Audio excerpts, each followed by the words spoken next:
forgot I needed to do, and I was about to continue on working until I realised that the raw plugs on this engine, raw plugs? No, antifreeze plugs. They might be called raw plugs as well, actually. Antifreeze plugs. I'm changing all of them on this engine. I just thought, while we're here, we might as well do all of them. And I did actually notice while I was cleaning, there's actually a hole in this one. So this one's rusted through and would definitely leak. The rest of them are all okay, but I obviously don't know what they're going to be like, if they're going to leak, they're a little bit corroded, I don't know. So we're going to remove those and fit new ones. I've got an idea of how I'm going to do this. I think maybe a screwdriver tapping one side to try and turn it in its housing and then pull it out. We'll try that first, and then if that doesn't work, we'll get a little bit more creative. Working on the engine today. It's been a complete weekend. I've not worked on it. We have got all the antifreeze plugs out that I had mentioned before. Don't want to talk about this one or this one. They're knob heads. They came apart in pieces. But we did eventually get them out. I ended up using a die grinder, as you can see, cutting through the edge of it, and then I managed to squeeze in the edges, and I've done the same with the other one as well, one that had a hole in it, which is all sorted now. They're all out, and I've cleaned them all up, so we're ready to put new ones in. But turns out it's quite a common issue on these straight six Triumph engines that they like a little bit of corrosion in the coolant pockets in cylinder 6. So we've got our boroscope out. This end is the bottom of the block. I'm not sure how well you can see it. We have quite a bit of corrosion in there. So we're going to try and clean this out the best we can. And how are we going to do this? I've got a plan. Now, you might be wondering how I actually plan to do this. And honestly, I don't really have a Scooby-Doo. I'm just going to make it up as I go along. So, I've got my mate round. His name's Henry.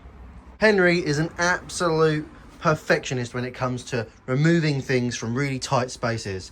So here he is. It's my Hoover. Hey, and Henry ain't just any old Henry. He's got a modification. I'm going to be completely honest. I've no idea if this is going to work. The hole's quite small, so it's probably not going to pick up a hell of a lot. I'm not sure how easy it's going to be to bend this into position. Bit of old fuel pipe I had laying around, believe it or not.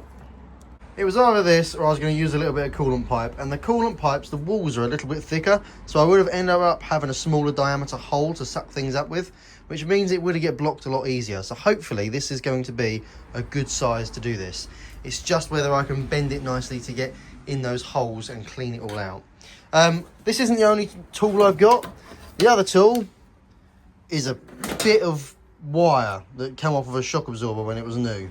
And this, my plan, is to stick this down in the holes and aggravate all of the rust, because this rust has been sat in here for a long time and it's going to all be stuck in position.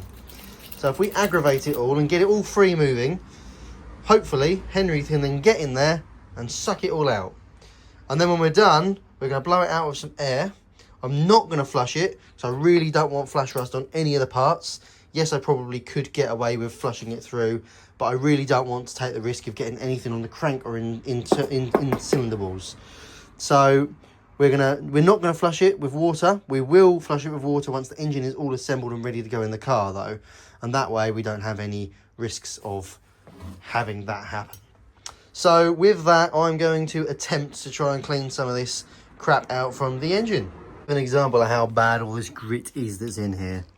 I'm not sure how well you can see it, but this is what I'm pulling up from the between cylinder 5 and 6. And that is just a small amount of it. You can see me moving it around on here. It is just, there's tons of it. And this, of course, is blocking the coolant jets, and it's going to cause cylinder 5 and 6 to get very hot in comparison to the rest of the engine. Considering the temperature sensor is up here somewhere, I think on the side of the water pump, you think your engine's running at a really nice temperature, and in fact these two cylinders are getting very hot, which we actually saw proof of when we took the engine apart, that cylinder 6 was actually scored. So I reckon this engine was struggling with overheating issues when it was removed from its or when it was laid up, and they couldn't figure out why, maybe, don't know. So yeah, I reckon this might be the issue that this engine had all along. So we're going to try and clean all this out, and we'll get back to you when I've spent hours doing this. Okay, so days have passed and it has been one hell of a journey. I don't think we are quite there yet, but I'm doing the first sort of blowout, as you can imagine. I've been hoovering, getting bits out, but what I'm going to do now is blow it out of an airline. Basically what I've been doing is I've had this cover off, and there's a couple coolant jackets up here and you can get at. Basically these coolant jackets, you can't really see very well at all, basically full to the brim. Probably, I reckon the jacket goes down to probably about here where my finger is. They were full up to here. You didn't even know this existed. This didn't go through. These were so ridiculously full, and now you can see down to the bottom. That is accessible. Basically what we've been doing to move all of this shit out of the way, because honestly it was awful to do. I've been using a chisel. I've been going down to the bottom of the block, chiseling away at it, getting chunks off, pulling them out with a hoover.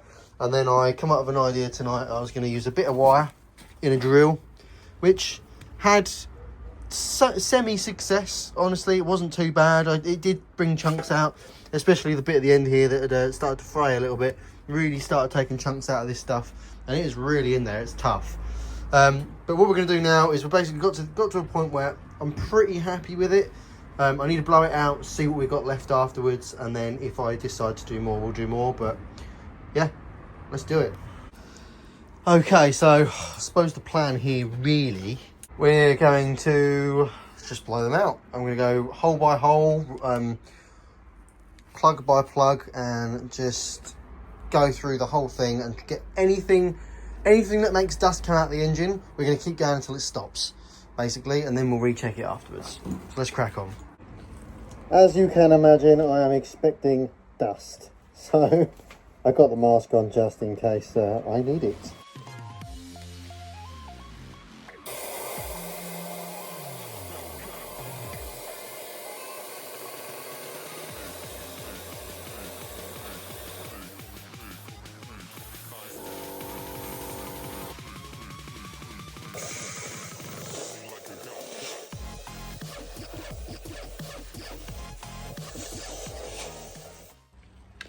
I thought I might bore you if I show you the whole process of me blowing it all out, so we skipped that bit. This is the aftermath. There's an engine and we have no idea on what the inside of it looks like, so let's take that bit of cardboard off the top of it and have a quick peek inside, see if we're happy with it. Just an FYI for anybody who is planning on doing something similar to this, don't do what I did. What did I do? Well, I covered the entire lot all in one go, and I didn't individually do the cylinders, so everything got covered in everything anyway. So yeah, do them individually. Obviously these holes are going to blow up and push all of the crap out and put them in your cylinders. So yeah, don't do what I did unless you want to clean them afterwards, which I have now done. They are clean. We are going to have a look at this engine though. We've got a bit of crap there that needs to come out still. Yeah, we can definitely see there is a hell of an improvement. So I'm going to go in there with a pick, I think, and I'm going to pick out the rest of bits if I can. Wow, it's really done a lot. That has done a lot, which is really nice. I'm really pleased with that. The worst part of the entire engine was this bit here. It was full right, well, halfway up at least. You can probably see where that mark is on the side of the cylinder liner there. That's the height that it came up to. We can't get around this corner, unfortunately. I can't break up around that corner. I've tried my absolute hardest, but I really can't get around there. So I've cleaned as much as I possibly can, which is good. So I'm quite pleased with it. There's obviously them bits between the cylinder liners that I still want to get out, so I'm going to do that now. Just knock them out of the way and then maybe just try and blow it through the airline. Might be the easiest way. So yeah, I'll get back and check when I've done that. Okay, so since our last clip, we've done a lot of cleaning. All of the plugs holes are clean and ready to accept the plugs. The follower holes have been cleaned and oiled, and so have the mounting surface for the camshaft all been cleaned as well. I've also oiled the bores as well, just so I don't get any flash rust, because we've been using a little bit of brake cleaning to clean all of it up. So our next job now is to fit the raw plugs, not raw plugs, antifreeze plugs. Keep getting that wrong. Should be a fairly simple enough task. They will be quite a tight fit. My sort of go-to here for doing this is getting one of our plugs, getting a socket that matches the outer diameter as close as you can, and then you tap it into the hole. to aid sealing. Obviously they do seal on their own, but if you've got any sort of damage or anything or a little bit of corrosion or anything you're just not a little bit sure of, obviously clean it the best you can to start with. But you can also use some gasket sealer, or what I'm going to be using is well seal. Basically it's just a sealer that doesn't set. So it's great stuff, really good stuff. People have been using it for absolutely years. That's what I'm going to be using to seal these plugs up. So let's crack on with that job. Okay, so it's been an entire weekend since the last clip, and what you haven't seen is me searching high and low for this well seal, because I lost it. Turns out I hadn't lost it. It was in the garage of all the Triumph parts, and I just thought that it was in here, and it's not, or wasn't. It is now, which is great, and we're all prepped, ready to put our core plugs in. I got it right, it's a core plug. These things. Of course, you could get proper installation tools, or you could find an adequately sized socket. You want to obviously go as close to the edge as possible to prevent damage to the plug itself. We're going to use a little bit of well seal around the outer edge of it as it goes in, and we might stick a little bit on the surface, on the block as well, just to make sure we get a good seal there.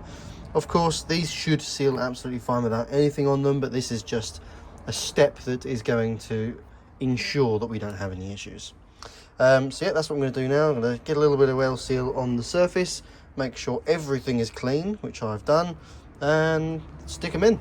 Okay, so I decided not to record it because it's just a very simple task, to be honest.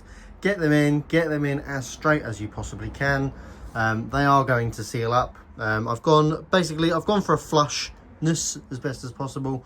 So as long as it's flush against the block, that's where I've gone. a little bit further in on this one, but it'll be absolutely fine. So now we're going to move on to the next bit, which is to put our camshaft in, and we have a Newman cam. Okay, so here it is. This is Newman Cam's Fast Road / Rally Cam. This should give a nice little increase to horsepower and torque. It's not a massive increase, of course it isn't. It's a naturally aspirated engine. Things like this don't just create tons of power, but it'll be a nice welcome little addition. I thought while we were here rebuilding the engine, we might as well add a few little improvements along the way, and this is one of them. We have a brand new camshaft, and we also have the followers as well. You realistically, when you replace camshafts, you should always put new followers in. That's what I'm told, so we are doing exactly that. Installation, right, plenty of assembly lube. Make sure it is as clean as humanly possible. As you can see, I've cleaned the desk. I've put down some cardboard that come out of the box that's brand new. It's not going to put any dirt onto this camshaft. And I've got clean gloves on, and I'm going to get myself covered in assembly lube, and we're going to go over there and we are going to try and fettle it into the engine block. Hopefully, once it's all in, it will turn beautifully, and we'll be able to put our engine front plate on. That is in the garage now with the new coat of paint on it. So let's crack on and get that in. Okay, so you just saw me put the camshaft in. It is in position and it turns freely, which is lovely. There's a lot of assembly lube on it, and that is really thick stuff.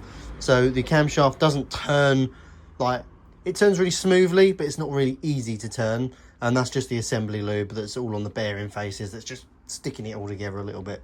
But that's correct. That's right as it is. Right, the next thing we've got to do is we've got to get the plate on. The engine front plate has to go on. We need to bolt that on. There's a little gasket. Well, I say a little gasket. It's quite a massive gasket that goes around the whole face of the block. That needs to go on. We need to clean up around the surface of the camshaft because we don't want that grease on the surface. And then we can go ahead and put that on. Might still be wet, so we might have to wait until tomorrow to put it on because it has just been painted. So yeah, I'm going to crack on with that. Okay, so here is our plate. It's all dry.